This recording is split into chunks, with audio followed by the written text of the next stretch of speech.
Ces capteurs multipixels, de la même taille que ceux utilisés dans nos smartphones, transforment les signaux liés à la présence de gaz en signaux électriques qui sont ensuite convertis en données capables de fournir des informations sur le niveau de pollution de l'air, mais aussi d'isoler et d'identifier les molécules polluantes en présence. Par rapport aux microcapteurs actuels qui sont des indicateurs de pollution, nous allons pouvoir détecter séparément des molécules comme le dioxyde de carbone, le fameux CO2, ou le formaldéhyde, qui est un gaz cancérigène. Des informations cruciales pour contrôler les émissions industrielles, par exemple, mais également fournir des données provenant d'objets connectés.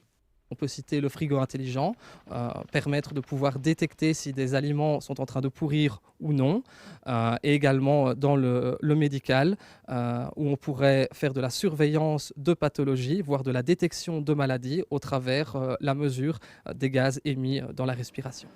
À l'heure de l'Internet des objets, les capteurs se multiplient dans notre environnement et représentent pour les fabricants des contraintes en termes énergétiques et d'autonomie.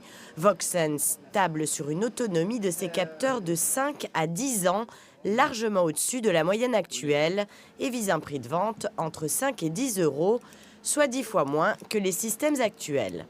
Par rapport aux capteurs actuels, par exemple, de surveillance environnementale dans les villes, qui coûtent plusieurs milliers d'euros, si une commune a un budget de 10 000 euros, par exemple, elle pourra en installer que 10, alors qu'ici, on augmente le nombre à plusieurs centaines, voire milliers de capteurs. Donc c'est un changement complet de paradigme au niveau de la surveillance de l'environnement.